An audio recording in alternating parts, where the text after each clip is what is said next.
తరగతుల్ని 3-4 తరగతుల్ని మా స్కూలు 3-4 తరగతులను ఇక్కడే ఉంచాలి. 3-4 తరగతులను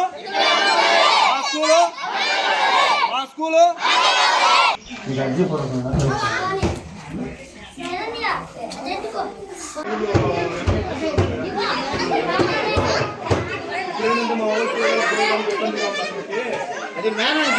మా ఊరు తోపుగుంట. నా పేరు లావణ్య. మా పాప వాళ్ళ నుంచి 2023లో ఊళ్ళో జాయిన్ అయ్యారు. రోడ్డును పోతుంటే పురుగు పుట్ట రావటం, వర్షం పట్టడం ఇబ్బందిగా ఉంది. మా స్కూల్ మాకు కావాలని కోరుకుంటున్నాం. ఏ క్లాస్ అమ్మా? 4th, 5th, 4th, 3rd class. నా పేరు గుర్రం నాగార్జున. మా బాబు నాకు 3 పిల్లకాయలు. 3 పిల్లకాయలు అయితే ఒక బాబు 2nd క్లాస్ చదువుతుండు, ఒక బాబు 5th చదువుతుండు, 4th అమ్మాయి చదువుతుంది. మా పాపని 2023లో ఆ ఊళ్ళో స్కూల్లో జరిపించారు.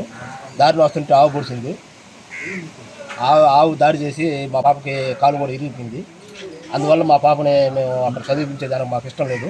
బడైనా మానిపిస్తాం కానీ ఆ స్కూల్లో మటుకు మేము చేర్పించలేదు. మా ఇళ్లలో మా స్కూలు ఉంటేనే మాకు ధైర్యంగా ఉంటుంది, మా పిల్లకాయలు మా భరోసాగా ఉంటుంది.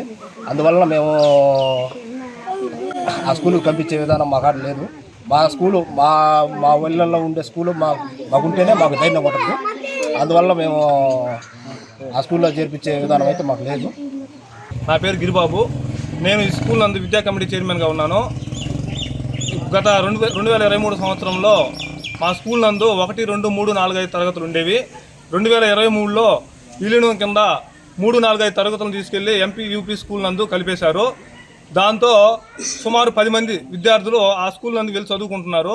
వాళ్ళు అక్కడికి వెళ్ళడానికి చాలా ఇబ్బందులు పడుతున్నారు. మధ్యలో చాలా పురుగు బొట్లు రావడం, తర్వాత వాహనాలు రావడం, తర్వాత వాగులు వంకలు పొంగడం వల్ల వాళ్ళు చాలా ఇబ్బంది పడుతున్నారు. కాబట్టి వాళ్ళని యథావిధిగా మా స్కూల్ నందు ఇక్కడే కొనసాగించాలని కోరుకుంటున్నాం అధికారుల్ని. ఇంకొక విషయం ఏంటంటే, ఇప్పుడు 3, 4, 5 తరగతుల్ని అక్కడ ఊళ్ళోకి పంపించలేక కొంతమంది ప్రైవేట్ స్కూల్ కూడా పంపించుకుంటున్నారు.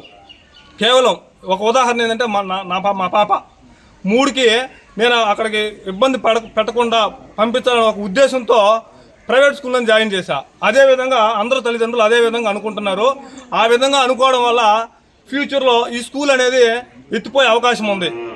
కాబట్టి 1, 2లతో పాటు 3, 4, 5 తరగతుల్ని మా స్కూల్ నందు ఇక్కడే ఉంచి ఈ స్కూల్ నందు యథావిధంగా కొనసాగించాలని అధికారుల్ని ప్రాధాయపడుతున్నాను. ఈ ప్రభుత్వం వచ్చిన తర్వాత విద్యార్థులకి నారా లోకేష్ సార్ గారు చాలా మంచి పనులు చేస్తున్నారు. కాబట్టి ఇది ఇక్కడ ఉండే వాళ్ళందరూ SC, ST విద్యార్థులు ఓన్లీ, అంటే చాలా పేదవాళ్ళు అనమాట. కనీసం బయటికి వెళ్ళి చదువుకోలేని స్థితిలో ఉండేవాళ్ళు అనమాట. కాబట్టి మాకు నారా లోకేష్ గారు మా మీద దయ ఉంచి ఈ 3, 4, 5 తరగతులను ఇక్కడే కొనసాగించి మాకు న్యాయం చేయాలని కోరుకుంటున్నాను.